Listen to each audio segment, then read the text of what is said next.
بسم الله الرحمن الرحيم الحمد لله رب العالمين والصلاة والسلام على أشرف الأنبياء والمرسلين نبينا محمد وعلى آله وصحبه أجمعين أما بعد.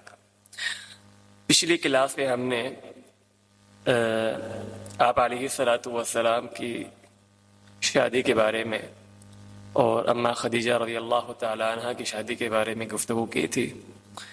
اسی طرح آپ صلی اللہ علیہ وسلم کے اولاد کے بارے میں کہ آپ کی جتنی بھی اولاد تھی وہ آپ کی زندگی میں ہی فوت ہو گئی تھی سوائے فاطمہ رضی اللہ تعالی عنہا کے، جو آپ صلی اللہ علیہ وسلم کی وفات کے 6 ماہ بعد فوت ہوئی. اس کے بعد امام ابن ابی العز الحنفی رحمہ اللہ فرماتے ہیں: وبعد 35 حضر بنيان بيت الله لما اندثر وحكموه ورضوا بما حكم في وضع ذاك الحجر الأسود ثم. وبعد عام 40 أرسل في يوم الاثنين يقينا فانقل في رمضان أو ربيع الأول وصورة اقرأ أول المنزل ثم الوضوء والصلاة علمه جبريل وهي ركعتان محكمة. جب آپ صلی اللہ علیہ وسلم کی عمر 35 سال ہوئی 35،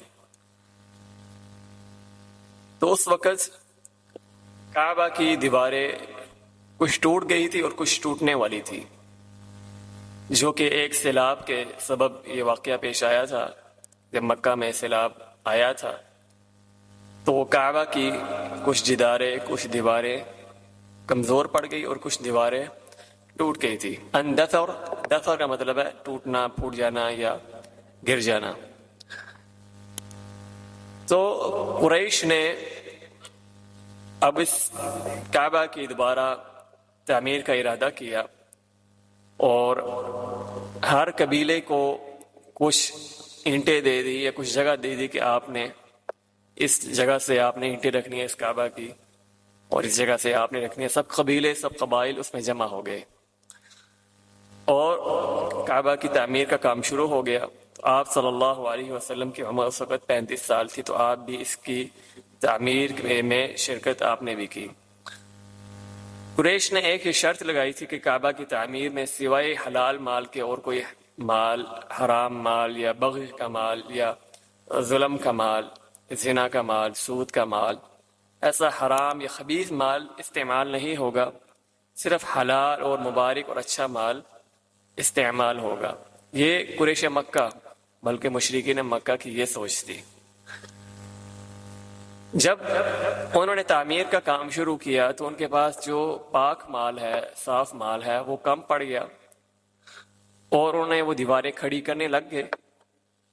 لیکن پورا اس طرح کی تعمیر نہیں کر سکے جیسی تعمیر ابراہیم اور اسماعیل علیہ الصلاۃ والسلام نے کی تھی.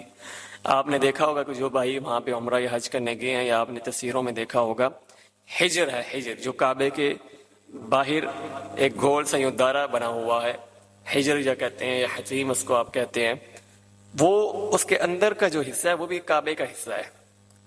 اس لیے اس کے اندر نماز پڑھنا جائز نہیں ہے، کیونکہ کعبے کے اندر نماز پڑھنا جائز نہیں ہے. میرا مطلب جو فرض نماز ہے وہ جائز نہیں ہے، اس لیے اس کے اندر نماز جو ہے وہ فرض نماز نہیں پڑھی جاتی. اس لیے وہاں پہ اس کو حجر کو جو انہوں نے دیوار چھوٹی سی یوں کر کے بنائی ہوئی ہے، وہ جب ان کے پاس حلال مال نہیں رہا تھا تو انہوں نے اسی طرح کھڑی کر دی اور باہر اس کو نشاندہی کر دی کہ یہ بھی کعبے کا حصہ ہے، یہ بھی کعبے کا حصہ ہے. تو رکن یمانی اور حجر اسود وہ تو رکن آ گئے اس کے اندر، لیکن جو دوسرے رکن تھے وہ اس میں داخل نہیں ہو سکے مال کی کمی کی وجہ سے. جب حجر اسود کو رکھنے کی باری آئی تو ہر قبیلے نے یہ تمنا کی کہ ہم جو ہے حجر اسود کو رکھتے ہیں، ہمارا حق ہے. کوئی کون سی اپنی اچھائی بیان کر رہا ہے کہ ہمارے قبیلے کی یہ اچھائی تھی، ہم نے اس کے حقدار ہیں، کیونکہ حجر اسود ایک جو ہے وہ پاک اور خاص ایک پتھر ہے. ہر قبیلے میں یہ بات ہوئی کہ ہم اس کو رکھیں گے، ہم نے اس کو رکھنا ہے. تو بات اتنی الجھ گئی کہ لوگ جو ہے وہ عرب آپس میں لڑائی تک پہنچ گئے، قریب تھا کہ لڑائی ہو جاتی ہے، جنگ ہو جاتی ہے اس پتھر کے رکھنے کی وجہ سے۔ تو وہاں پہ ایک شخص ابو امیہ ابن مغیرہ المخزومی، جو ہماری ماں ام سلمہ رضی اللہ تعالی عنہا کے والد ہیں، انہوں نے یہ مشورہ دیا، ایک ذہین شخص تھے، کہ جب وہ اندر ہی لڑائی کر رہے تھے یعنی اس جگہ میں مسجد کے، انہوں نے کہا اس مسجد کے دروازے سے یعنی کعبہ کے دروازے سے جو شخص پہلے داخل ہوگا ہم اس سے اپنا یہ فیصلہ کروا لیں گے، جو اس نے فیصلہ کیا ہمیں وہ قبول ہوگا۔ تو وہ ہوا یہ کہ داخل ہونے والا شخص وہ میرے اور آپ کے پیارے نبی محمد رسول اللہ صلی اللہ علیہ وسلم اس گیٹ سے داخل ہوئے، اس دروازے سے داخل ہوئے تو قریش نے یہ کہا هذا الامین وقد رضینا، هذا الامین لقد رضینا، یہ امین ہے، کیونکہ آپ صلی اللہ علیہ وسلم کا لقب اس وقت معروف جو تھا وہ امین، صادق اور امین تھا، تو کہنے لگی یہ امین ہے، یعنی آپ صلی اللہ علیہ وسلم کی طرف اشارہ کیا، هذا الامین، یہ امین ہے، قد رضینا، ہم اس کے فیصلے سے متفق ہیں، ہم جو یہ فیصلہ کرے گا ہم وہی قبول کر لیں گے۔ تو آپ صلی اللہ علیہ وسلم نے کہا کہ ہر قبیلے کا شخص ایک چادر بچھوائی، کہ ایک چادر بچھائے اور ہر قبیلے کا اس کے اندر پتھر رکھ دیں حجر اسود، اور ہر قبیلے کا شخص اس چادر کے ایک حصے کا پکڑ لے، یعنی اگر 4 کونے ہیں یا اس کو زیادہ کونے بنوا لے تو ہر قبیلے کا رئیس جو ہے، ہر قبیلے کا رئیس اس کونے کا پکڑ لے اور سب مل کے جو ہے وہ اس پتھر کو اٹھائیں۔ تو جب ہر قبیلے کے بندے نے وہ اٹھایا اور اللہ کے نبی نے پھر خود اس پتھر کو اٹھا کے اس جگہ پہ رکھ دیا، تو اس طرح یہ لڑائی جو ہے وہ بچ گئی۔ تو یہ کعبہ کی تعمیر تھی۔ کعبہ کی تعمیر سب سے پہلے ابراہیم اور اسماعیل علیہ السلام نے رکھی، تاریخ میں آتا ہے سب سے پہلے فرشتوں نے رکھی، پھر آدم علیہ السلام نے رکھی، پھر ابراہیم علیہ السلام اور اسماعیل علیہ السلام نے رکھی۔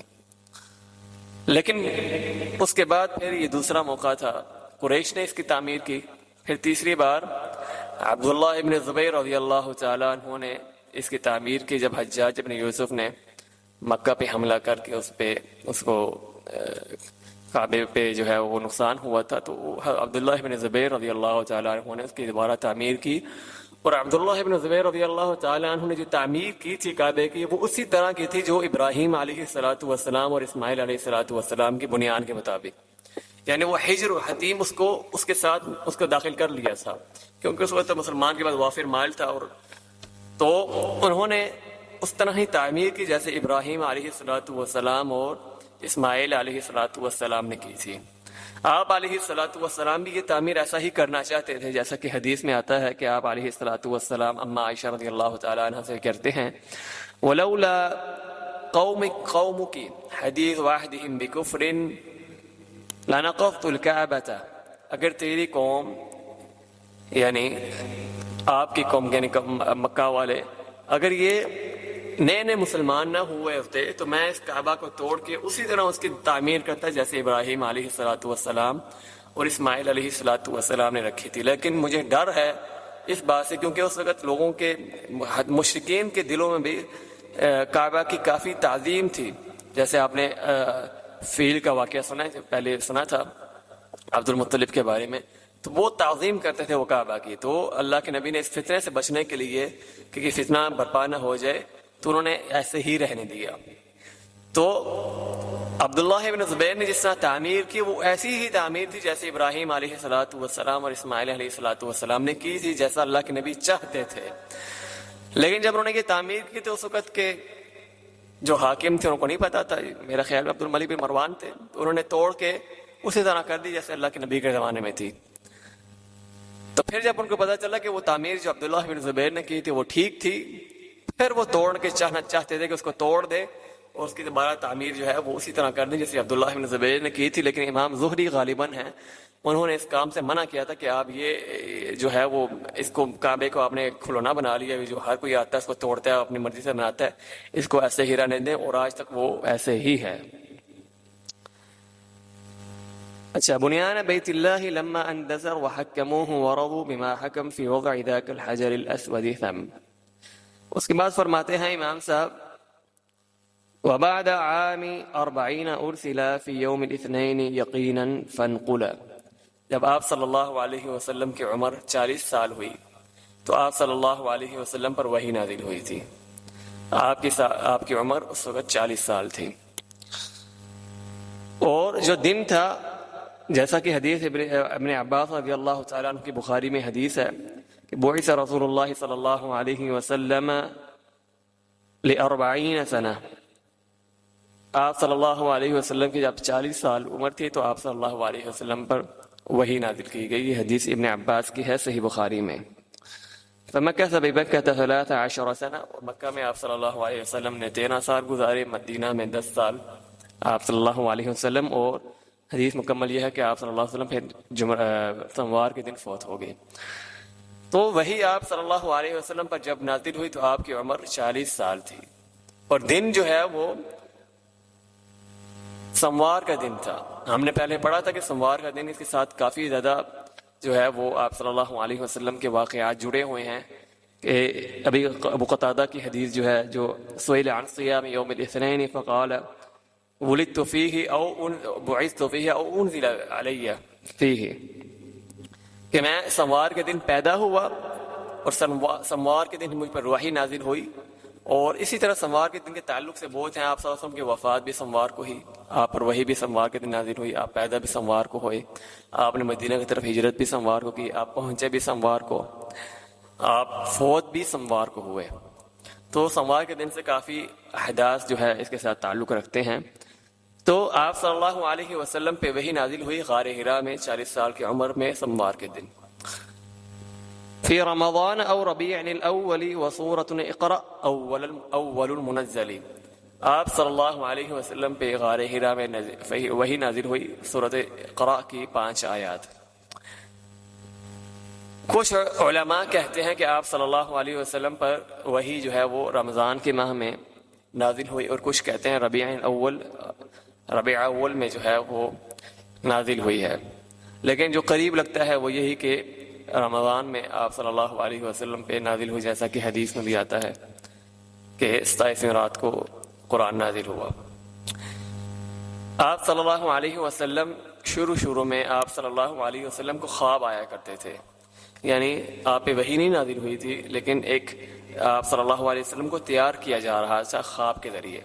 آپ جو خواب، حضرت ام عائشہ رضی اللہ تعالیٰ عنہ کی حدیث ہے کہ شروع میں آپ کو سچے خواب آیا کرتے تھے. جو خواب آیا کرتے تھے فلک الصبح، جب وہ صبح ہوتی تو وہ ایسے ہی ہوتا جیسا انہوں نے خواب میں دیکھا ہوتا. یعنی ایک قسم کی ترتیبات شروع ہو رہی تھی وہی کی تیاری کے لیے آپ صلی اللہ علیہ وسلم کو تیار کیا جا رہا تھا. جو آپ صلی اللہ علیہ وسلم خواب دیکھتے وہی صبح کو دیکھتے کہ وہ حقیقت میں ہی ہو رہا ہے. تو یہ شروع کا آغاز ہے. پھر آپ صلی اللہ علیہ وسلم حبب الیہ، آپ صلی اللہ علیہ وسلم کو تنہا رہنا، اکیلا رہنا آپ صلی اللہ علیہ وسلم کو محبوب تھا. تو آپ اماں خدیجہ رضی اللہ تعالیٰ عنہ سے کھانا لے کے غار حرا میں چلے جایا کرتے تھے اور عبادت کیا کرتے تھے. اسی دوران آپ صلی اللہ علیہ وسلم پر جبریل علیہ السلام آئے اور اپنی حقیقی شکل میں آپ صلی اللہ علیہ وسلم پہ کہا اقرأ، اے اللہ کے نبی پڑھیے، اقرأ بسم ربک الذی خلق. آپ فرماتے ہیں ما انا بقارئ، میں نہیں پڑھ سکتا، یا میں کیا پڑھوں. یہ دو سوال دو علماء کہتے ہیں. ایک تو استفہام تھا کیا پڑھوں، یعنی مجھے بتاؤ کیا پڑھوں، اور ایک یہ تھا کہ میں قاری نہیں ہوں، مجھے نہیں پڑھنے آتا. تو یہ دونوں علماء کی رائے ہے. خیر، تو پھر وہ دبوچتا ہے آپ صلی اللہ علیہ وسلم کو، پھر کہتا ہے اقرأ. پھر آپ صلی اللہ علیہ وسلم فرماتے ہیں ما انا بقارئ. پھر فرماتے ہیں اقرأ. پھر فرماتے ہیں ما انا بقارئ. پھر فرماتے ہیں اقرأ. پھر آپ صلی اللہ علیہ وسلم پڑھتے ہیں اقرأ بسم ربک الذی خلق. یہ 5 آیات نازل ہوتی ہیں. اس خوف کی وجہ سے آپ صلی اللہ علیہ وسلم اماں خدیجہ رضی اللہ تعالیٰ عنہ کے پاس آتی ہیں اور زملونی کہتے ہیں کہ مجھے چادر دو، کام رہے ہوتے ہیں. تو اماں خدیجہ رضی اللہ تعالیٰ عنہ، سبحان اللہ، ایسی بیوی، ایسی زوجہ ہونی چاہیے انسان کی جو اپنے شوہر کو ہر تکلیف میں اس کے ساتھ دے. تو آپ کو حوصلہ دینے لگی، آپ کی تعریف، آپ تو غریبوں کا سہارا ہیں، یتیموں کا سہارا ہیں، لوگوں کی مدد کرتے ہیں، تو اللہ تعالیٰ آپ پہ ظلم نہیں کرے گا، اللہ تعالیٰ آپ کو ضائع نہیں کرے گا۔ اما خدیجہ رضی اللہ تعالیٰ عنہ کی حکمت سی کہ ان کو پتا تھا کہ ایسا شخص اللہ کو ضائع نہیں کرے گا، ایسا شخص ایک قابل انسان ہے، تو آپ ورقہ بن نوفل کے پاس لے گئی۔ تو ورقہ بن نوفل نے یہی کہا تھا کہ ہاذا الناموس، یہ وہی ناموس ہے جو موسیٰ علیہ السلام پہ آیا کرتا تھا۔ ناموس یعنی وہی لانے والا، یعنی جبریل علیہ السلام۔ اور کہنے لگے کاش میں اس وقت نوجوان ہوتا، تگڑا ہوتا، جوان ہوتا، تیری مدد کرتا ہے محمد، قریب ہے کہ تیری قوم تجھے نکال دے گی۔ آپ صلی اللہ علیہ وسلم فرمانے لگے، آپ فرمانے لگے کہ مجھے یہ میری قوم نکالے گی جو مجھے صادق امین کہتی ہیں؟ تو ورقہ بن نوفل نے یہی کہا تھا ہاں جی ایسا ہی ہے، جو بھی تیرا پیغام، تیرے جیسا پیغام لے کے آیا تو ان کی امت نے، اس کی قوم نے اس کے ساتھ ایسا ہی کیا۔ تو اس لیے علماء کہتے ہیں کہ ورقہ بن نوفل ایمان لے آیا تھا، اور وہ پہلا ایمان لانے والا شخص ہے، اور وہ مسلمان ہو گیا تھا، انشاءاللہ وہ جنتی ہے، کیونکہ وہ تورات عالم تھا عیسیٰ علیہ السلام کی شریعت کا، انجیل کا، اس کو پتہ تھا علامات کا، تو اس نے پہچان لیا۔ تو یہ آپ صلی اللہ علیہ وسلم پہ وہی 40 سال کی عمر میں نازل ہوئی، اور آپ کی عمر 40 سال تھی، اور سموار کے دن رمضان کے ماہ میں، ایک قول کے مطابق، اور صحیح قول وہی ہے کہ رمضان کے ماہ میں آپ پہ وہی نازل ہوئی۔ وَسُورَةٌ اقرأ اول المنزل، سورۃ اقرا جو ہے، اقرأ بسم ربک الذی خلق، وہ پہلی صورت نازل ہے۔ کچھ علماء کہتے ہیں کہ یا ایھا المدثر جو ہے یہ پہلی صورت نازل ہوئی، لیکن صحیح بات یہ کہ پہلی اقرأ بسم ربک الذی 5 آیات اس کی صرف جو ہے وہ سب سے پہلے نازل ہوئی تھی۔ سورۃ المدثر جو ہے، کیونکہ سورۃ اقرا کے وہی نازل ہونے کے بعد وہی منقطع ہو گئی کئی ٹائم تک یہ وہی منقطع ہو گئی۔ اس کے بعد دوبارہ جو وحی آئی، دوسری وحی جو تھی، وہ سورۃ المدثر، یا ایھا المدثر قم فانذر، آپ کو تبلیغ کا حکم دے دیا کہ اب آپ تبلیغ کریں، قم فانذر۔ ثم الوضوء والصلاة علمه جبریل وہی رکعتان محکمہ، پھر جبریل علیہ السلام نے آپ صلی اللہ علیہ وسلم کو وضو سکھایا۔ حدیث میں آتا ہے کہ اس نے اپنی جو پاؤں ہے وہ زمین پہ مارا تو چشمہ جو ہے پھوٹ آیا، اور اس نے وضو کا طریقہ آپ صلی اللہ علیہ وسلم کو سمجھایا، سکھایا، اور 2 رکعتیں اس وقت نماز فرض تھی وہ سکھایا۔ تو شروع میں جو تھی نماز وہ 2 رکعتیں تھی، ایک جو سورج ہے اس کے طلوع ہونے سے پہلے 2 رکعتیں، اور 2 رکعتیں سورج غروب ہونے سے پہلے، یہ 2 رکعتیں تھی جو پہلے فرض تھی، یہ 5 نمازوں سے پہلے۔ اس کے بعد امام صاحب فرماتے ہیں ثم مضت 20 یوما کاملہ فرمت الجن نجوما ہائلہ، 20 دن گزرنے کے بعد اللہ رب العزت نے جنوں کو شہاب ثاقب کے ذریعے مارنا شروع کر دیا، جب وہ وحی کو یا اللہ رب العزت کے کلام کو چرایا کرتے تھے۔ آپ صلی اللہ علیہ وسلم کے بعثت سے پہلے جن جو ہیں وہ ایک جن ایک دوسرے کے اوپر چڑھ کے جو ہے وہ آسمان تک پہنچا کرتے تھے، اور کانوا یسترقون السمع، کہ وہ وحی کو اللہ کے کلام کو سنا کرتے تھے، اور اس میں سے ایک بات کو سن لیا کرتے تھے تو اپنے نجومی اور کاہن کو، جو ان کے ہوتے ہیں کاہن اور نجومی وغیرہ، ان کو وہ ایک کلمہ بتا دیا کرتے تھے جو سچ ہوتا تھا، اس کے ساتھ 99 جو ہے کلمے جھوٹ ہوتے تھے۔ تو جب کسی پاس نجومی کے پاس کوئی شخص آتا تو وہ ایک جو بات جو ٹھیک ہوتی وہ دیکھ کے اس کا پیروکار بن جاتا تھا۔ یہی حدیث میں آتا ہے کہ وہ ایک ٹھیک بات جو چوری کر لیتا تھا شیطان آسمان سے، وہ نجومی کو بتاتا تھا، نجومی اپنے پیروکار کو بتاتے تھے یہ باتیں، تو پیروکار اس ایک بات کی وجہ سے اس کی ہر بات کو ماننا شروع کر دیتے تھے، جبکہ حقیقت یہ ہے کہ 99 چیزیں اس میں 99 کلمات یا باتیں جھوٹی ہوتی تھی اور ایک بات سچی ہوتی تھی جو کہ اس نے چوری کی ہوتی تھی آسمان سے۔ پھر اللہ کے نبی کی بعثت کے بعد اللہ رب العزت نے شہاب ثاقب، جو جن جو ہے کوئی بھی بات سنا کرتے تھے تو اللہ رب العزت نے شہاب ثاقب کو حکم دیا ہوا تھا کہ کوئی بھی اگر وہ جن کوئی بات سن لے تو وہ اس پہ وار کرتے تھے۔ شہاب ثاقب آپ نے دیکھا ہوگا کبھی کبھی رات کو بیٹھے ہوں ایک دم سے جو ہے وہ روشنی سے آتی ہے اور ختم ہو جاتی ہے. ایک شہاب ثاقب ہے جو رجم کرتے ہیں شیطانوں کو جو جو ہے وہ باتیں سنتے ہیں آسمان سے. تو یہی شیطان جو ہے وہ اپنے نجومیوں کو باتیں بتاتے ہیں اور مسلمانوں کے عقائد کو خراب کیا جاتا ہے. حدیث میں آتا ہے کہ جو شخص نجومی کے پاس گیا، کاہن کے پاس گیا، اس سے بات کرنے گیا، اس کی 40 دن نماز قبول نہیں ہوتی. 40 دن نماز اس کی قبول نہیں ہوتی. کتنا بڑا جرم ہے. اور آج ہر جگہ پہ ایک نہ ایک کاہن اور ایک نہ ایک نجومی بیٹھا ہوا ہے.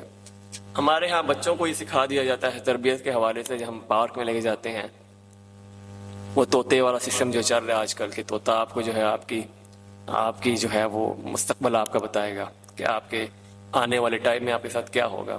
تو ہم اپنے بچوں کی تربیت یہاں سے ہی جو ہے وہ شرک کے ساتھ شروع کر دیتے ہیں. عقیدے کی خرابی یہاں سے ہمارے یہاں شروع ہو جاتی ہے کہ وہ طوطا ایک پرندہ جو ہے وہ آپ کا مستقبل آپ کو بتا رہا ہے، وہ پرچی نکالتا ہے. وہ یہ ہر پارک میں شروع ہوا ہے. جب بچہ یہاں سے اپنی تربیت لے کے چلتا ہے تو پھر بڑے ہو کے اس نے اپنے کاہن اور نجومی کے پاس ہی جانا ہے نا. تو ہماری تربیت میں فرق ہے.